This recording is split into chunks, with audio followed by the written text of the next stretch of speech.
What's up and welcome back to another video. My name is Devin Belanger, and as you may or may not know, I don't tend to cover a lot of software effects plugins on my channel. I typically tend to stick to hardware effects units. So my rule is that if I'm gonna do a video on a software effects plugin like a reverb or delay, it's gotta be one that I'm actually gonna use in my music. So rewind time to when Strymon first released their Big Sky VST about 2 years ago, and ever since then, it has honestly taken over and has become by far my most used algorithmic reverb plugin.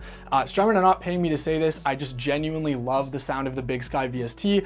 Really, the only flaw with the Big Sky VST plugin was the price. At 300 bucks, it was pretty prohibitively expensive. So that's why when Strymon released the Cloudburst VST and asked me if I wanted to check it out, I was interested because on paper, this is much cheaper than the Big Sky VST, and frankly, I mostly use the cloud algorithm on the Big Sky VST, so I figured it could be a really good alternative at a much more reasonable price point for those of you who might be interested in getting a really high quality reverb for your computer to run your synths through, to produce with, etc. I'll be quiet now and let the reverb and the Prophet do the talking.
All right, well, that's where I'll wrap up this video today. I think I'll keep my pros and cons real short. If you like the sound of the Strymon Cloud, this is now the cheapest and most affordable way to get it.